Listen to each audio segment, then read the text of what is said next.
Dieu a placé les prêtres dans une position de mort afin de frayer aux enfants d'Israël une route vivante. Les prêtres furent les premiers à marcher dans l'eau et les derniers à en sortir. Ils représentent les vainqueurs de Dieu. Aujourd'hui, Dieu cherche une compagnie de personnes qui, à l'image des prêtres du récit biblique, marcheront dans l'eau, entreront dans la mort, accepteront la discipline de la croix, se tiendront sur le terrain de la mort en vue d'ouvrir une route vivante en faveur de l'Église.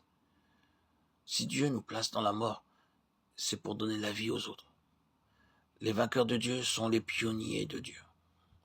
Ce n'est pas que les prêtres aient été capables d'accomplir quoi que ce soit, mais parce qu'ils portaient l'arche. Ils devaient descendre dans le lit du fleuve. Ainsi, nous devons laisser Christ, symbolisé par l'arche, être le centre de notre vie. Ayant revêtu Christ, nous entrons dans l'eau. Les pieds des prêtres sont tenus dans le lit du fleuve, l'arche sur les épaules. En demeurant dans la mort, ils ont élevé Christ.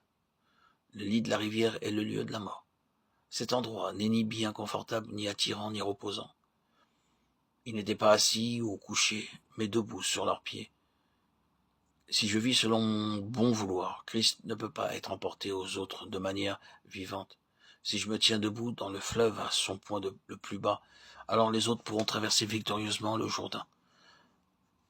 La mort œuvre en moi afin que la vie agisse pour les autres. Par mon obéissance dans la mort, la vie peut opérer en faveur des autres afin de les conduire à l'obéissance envers Dieu. La mort de Christ met en mouvement sa vie en nous. Sans la mort, il ne peut y avoir de vie. Porter l'arche dans le lit du fleuve devait être très angoissant. Ça demandait une grande attention. La plus légère insouciance et le Dieu saint les aurait détruits. Cependant, ils demeurèrent debout, là, regardant les enfants d'Israël traverser l'un après l'autre. Ainsi, ils furent les derniers à sortir du lit du fleuve. C'est pourquoi l'apôtre déclare ceci.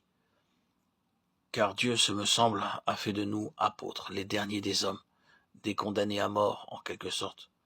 Puisque nous avons été en spectacle au monde, aux anges et aux hommes. Nous sommes fous à cause de Christ.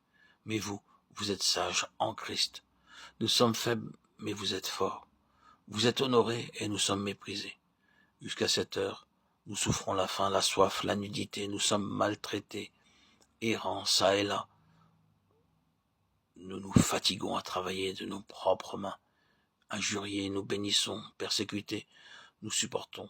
Calomniés, nous parlons avec bonté. Nous sommes devenus comme les balayures du monde, le rébut de tous, jusqu'à maintenant. 1 Corinthiens 4, 9, 13. Il désirait que les autres croient à l'évangile, mais sans ces chaînes. Acte 26, 29. Oh, que chacun d'entre nous puisse s'interroger. Est-ce que je travaille pour une renommée? Est-ce que je travaille pour un gain? Est-ce que je travaille pour la sympathie des autres? Ou est-ce que je recherche la vie pour l'Église de Dieu? Puissions-nous prier ainsi.